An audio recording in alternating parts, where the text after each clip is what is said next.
ঘূর্ণিঝড় টাইফুনের তাণ্ডবে লণ্ডভণ্ড গোটা তাইওয়ান। একদিকে বন্যার পানিতে ভাসছে তাইওয়ানের গোটা শহর, অন্যদিকে ৯ জন ক্রুসহ নিখোঁজ হয়েছে একটি পণ্যবাহী জাহাজ।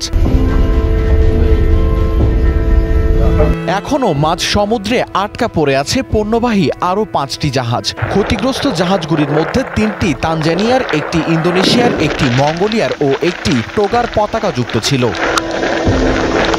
তাইওয়ানের দক্ষিণ উপকূলে ৯ ক্রু সহ ডুবে যাওয়া একটি পণ্যবাহী জাহাজের সন্ধানে তল্লাশি চলছে। ঝোড়ো বাতাস এবং বড় বড় ঢেউয়ের কারণে উদ্ধার কাজ ব্যাহত হচ্ছে বলে জানান উদ্ধারকর্মীরা। টাইফুন গায়ামির তাণ্ডবে দ্বীপরাষ্ট্রটির দক্ষিণের বন্দর থেকে বেশ কিছু দূরে অবস্থান করছিল তানজানিয়ার পতাকাবাহী জাহাজটি। ফুসান নামের ওই পণ্যবাহী জাহাজটির ৯ ক্রু সহ সবাই ছিল মিয়ানমারের নাগরিক। তাইওয়ানের প্রতিবেশী দেশ ফিলিপাইনেও ঘটেছে ভারী বৃষ্টিপাত ও ব্যাপক ক্ষয়ক্ষতির। সেখানে ডুবে গেছে তেলবাহী একটি ট্যাঙ্কার। ডুবে যাওয়া ট্যাঙ্কারটিতে ছিল প্রায় ১৫ লাখ লিটার জ্বালানি। ফিলিপাইনের পতাকাবাহী ওই ট্যাঙ্কার থেকে ইতোমধ্যে উদ্ধার করা হয়েছে ১৬ জন ক্রুকে।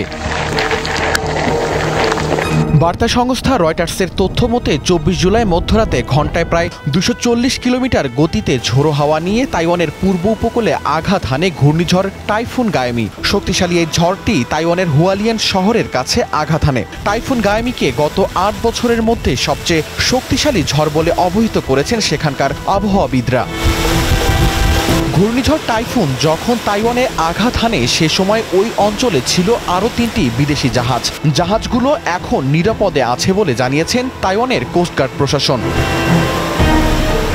ঝড়ের কারণে তাইওয়ানের উপকূলীয় এলাকা থেকে সরিয়ে নেওয়া হয়েছে ৮,০০০-এর বেশি মানুষকে। প্রাণহানি ও জনদুর্ভোগ কমাতে তাইওয়ানের উদ্ধারকর্মীরা নিরলসভাবে কাজ করে যাচ্ছেন। শেষ খবর পাওয়া পর্যন্ত তাইওয়ানে ঘূর্ণিঝড়ে ৩ জন নিহত ও শতাধিক মানুষ আহত হয়েছেন বলে জানিয়েছেন স্থানীয় কর্মকর্তারা। তাইওয়ানে আঘাত হানার পর ঘূর্ণিঝড়টি এখন চীনের মূল ভূখণ্ডে আঘাত হানতে পারে বলে পূর্বাভাস দিয়েছেন আবহাওয়াবিদরা।